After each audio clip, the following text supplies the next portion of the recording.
मैं सारा जय जय श्री राम, जय जय श्री राम। नागपुर के अंदर डॉक्टर केशव बलराम हेडगेवार ने जब संघ की स्थापना की तो उनका बुनियादी उद्देश्य यही होगा कि हिंदू को संगठित करना, व्यक्ति का निर्माण करना, व्यक्ति का निर्माण करके किस तरह से राष्ट्र के निर्माण में, समाज के निर्माण में वो व्यक्ति काम आ सके। इन तमाम बातों को मद्देनजर रखते हुए संघ का जो है स्थापना आज से 100 साल पहले नागपुर के अंदर रखी गई। ऐसा नहीं कि ये कार्यक्रम जो है, ये एकत्रीकरण, ये सकल हिंदू सम्मेलन सिर्फ संघ के सहयोग से हो रहा है। ये समाज के सहयोग से, आप सबके सहयोग से, धनास मंडल के अंदर जितने सारे गांव हैं, हमारी आयोजन समिति जो पिछले 15 दिन से लगातार दिन रात काम कर रही है इस सम्मेलन को सफल करने के लिए। ये हिंदू समाज का सम्मेलन है, ये आपका सम्मेलन है, हम सब का सम्मेलन है, किसी एक संगठन का सम्मेलन नहीं है। इसलिए कि हम जब तक समाज के दायित्व को समझे नहीं, अपने दायित्व, अपने घर बार, अपने परिवार के दायित्व को समझते हुए समाज के दायित्व को अपने हाथों में न लें, अपने दिलो दिमाग में न बिछाएं, अपने कद्दों पर उसका भार न लें, तो मैं समझता हूं कि समाज का निर्माण, देश का निर्माण और राष्ट्र का निर्माण आगे नहीं बढ़ सकता।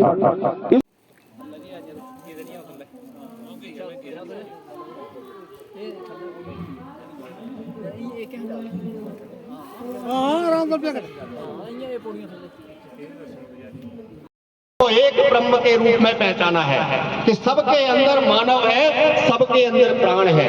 तभी तो हम कहते हैं सर्वे भवन्तु सुखिना, यानी सभी सुखी रहे, सर्वे सन्तु निरामया, सभी निरोगी रहे। ये कल्पना कौन करता है? ये पृथ्वी पर रहने वाला हिंदू समाज कहता है, करता है, जो अपने आप को हिंदू समाज कहता है। विश्व के अंदर अगर कहीं शांति आएगी तो वो हिंदुत्व के रास्ते से आएगी। विश्व के अंदर अगर कोई चरित्र संपन्न बनेगा तो वो हिंदुत्व के रास्ते से बनेगा, क्योंकि हमने वैसा जीवन जिया है, हमने वैसी शिक्षा दी है। हिंदुत्व कोई ऐसा वैसा धर्म नहीं है कि तुरंत मुड़ जाए, सकुड़ जाए। हजारों सालों आघात सहे हमने, हजारों लाखों वर्षों तक हमने प्रतिघात सहे हैं। शक आए, यवन आए, कुषाण आए, मुगल आए, अंग्रेज आए, कितने लोगों ने इस धर्म पर आक्रमण किया, लेकिन हम फिर भी बचे हुए हैं, क्योंकि हमारी संस्कृति वैसी है, हमारी सभ्यता वैसी है। हम वैसा आचरण करते हैं। हम आचरण कैसा करते हैं? तो हमारा आचरण जो है सबको सुखी देखने का आचरण है। और केवल हिंदू किसी एक भूभाग में रहने वाले को नहीं कहते कि जो कश्मीर में रहता है वही हिंदू है, जम्मू में रहता है वो हिंदू है, या कन्याकुमारी में रहता है वो हिंदू है। हमारे वेदों में स्पष्ट कहा गया है, उत्तम यह समुद्रश्च हिमांद्र चैव दक्षिणम वर्षततम भारतम नाम भारती यत्र संतति। यानी उत्तर से लेकर दक्षिण तक, हिमालय से लेकर माता रानी के दरबार में ये आशीर्वाद है कि हमारे बीच, हमारे मुख्य अतिथि के रूप में हमारे विवाह प्रचारक मेरे बड़े भाई माननीय अविनाश जी यहाँ पर आए हुए हैं। और ये हम सबके लिए सौभाग्यशाली बात है कि एक प्रचारक की साधना वह है कि जो एक देश का साधना करता है और जो एक संत का रूप होता है, जिन्होंने अपना जीवन है वो देश के लिए दिया होता है। और मात्र हमारा काम क्या होता है कि एक आमंत्रित मिलने पर, गाड़ी की सुविधा मिलने पर हमें अपने ही धर्म के लिए इकट्ठे होना है। मैं आगे अपना जो बात है वो डोगरी में रखूंगी, क्योंकि मुझे लगता है ज्यादा समझ आएगी कि सारा काम ऐसे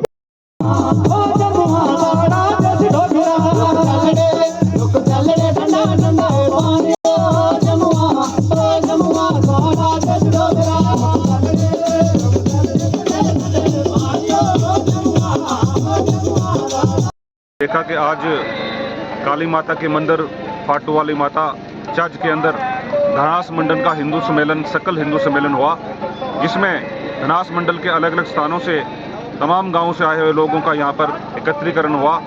और इन सम्मेलन का बुनियादी उद्देश्य है कि किस तरह से व्यक्ति निर्माण से राष्ट्र निर्माण में अपना व्यक्ति योगदान दे सके, ताकि वो समाज के लिए एक एसेट बन सके और बाद में देश के लिए।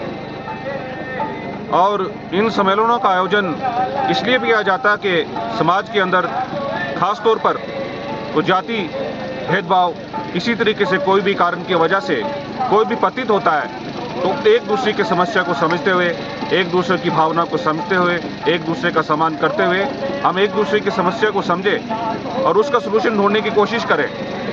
और जब तक हमारी भावना एक दूसरे के साथ ट्रांसमिट नहीं होगी, हम कहीं ना कहीं जो है यूनाइट ना हो पाएंगे। इसीलिए यहाँ पर जितने सारे लोग उपस्थित थे, जो ये एकत्रीकरण हुआ, ये एकल हिंदू सम्मेलन, सकल हिंदू सम्मेलन जो यहाँ पर हुआ, अलग अलग स्थानों से आए हुए लोग, मैं सबका धन्यवाद करूँगा जिन्होंने अपना कीमती समय निकालकर यहाँ पर वो उपस्थित रहे और अपने इस कीमती समय को निकालने के बाद यहाँ पर विचारों को सुना। हमारे मुख्य वक्ता श्रीमान अविनाश जी जो विभाग के प्रचारक हैं, वो यहाँ पर आए थे, उन्होंने अपनी बात रखी। लेकिन ये सम्मेलन मैं समझता हूँ कि तभी सफल होंगे कि जो बातें यहाँ पर बताएंगी, जो यहाँ पर चर्चा हुई और उस बात पर हम अमल करें। खास तौर पर पंच परिवर्तन, जो 5 बातें बताई गई, किस तरह से समाज के अंदर समरसता हो, सामाजिक समरसता हो, कुटुंब प्रबोधन हो, पर्यावरण के बारे में और अपने नागरिक शिष्टाचार। तो इन तमाम 5 बातों को अगर हम अमल करेंगे, अपने जीवन में डालने की कोशिश करेंगे, कुछ न कुछ मैं समझता हूँ कि ऐसे सम्मेलन का जो है सफलता जरूर होगी। धर्म परिवर्तन की बात करें कि हमारे कुछ चिन्यानी में धर्म परिवर्तन हुआ है, जो हमारी हिंदू फैमिली जो है दूसरे समुदाय में चले गई, क्या उसके बारे में क्या करेंगे? देखिए, हम तो यही आग्रह करना चाहेंगे कि ऐसे जो एलिमेंट्स जो कोशिश कर रहे हैं कि धर्म परिवर्तन के बारे में या धर्म परिवर्तन हो रहा है, तो मैं उन तमाम को कहूँगा कि ऐसी चीज़ जो समाज के अंदर हो रही है, ऐसी चीज़ ना होनी चाहिए और इस चीज़ पर अंकुश लगना चाहिए। बंगाल की बात करें, कल हमने बंगाल में देखा हमारे हिंदुओं को जलाया गया, उसके बारे में क्या हिंदू क्यों चुप बैठे हैं? जी, ये देखो, ऐसे सम्मेलन का बुनियादी उद्देश्य यही रहता है कि किस तरह से हम जो है यूनाइट हो। अगर भारत की संस्कृति पर या सनातन पर कोई आघात होता है तो हमें ये चीज़ देखनी पड़ेगी किस तरह से, अगर ये चीज़ें देश में या देश के अंदर या विदेशों में हो रही हैं, चीज़ें हो क्यों रही हैं। जब तक हम यूनाइटेड नहीं होंगे, इकट्ठे नहीं होंगे और अपनी भावनाओं को हम व्यक्त नहीं करेंगे, मैं नहीं समझता हूँ कि कुछ बेहतर हो पाएगा। और हमें यही ज़रूरत है कि हमें अपने आप को इकट्ठा करने की ज़रूरत है ताकि आक्रांता जो है हम पर फिर हावी ना हो जाए। हिंदू महिलाएं जो है हमारी है सुरक्षित नहीं है। वो बंगाल में जो प्रदर्शन चल रहा है, वो कहते हैं कि जो हिजाब लगाया जाए। देखिए, डिप्लोमेटिक या सरकारी लेवल पर ये बातचीत हो रही है और हम गवर्नमेंट से आग्रह करना चाहेंगे कि इसको डिप्लोमेटिक चैनल्स या सरकारी लेवल पर इस बात को टेकअप किया जाए। थैंक यू, धन्यवाद।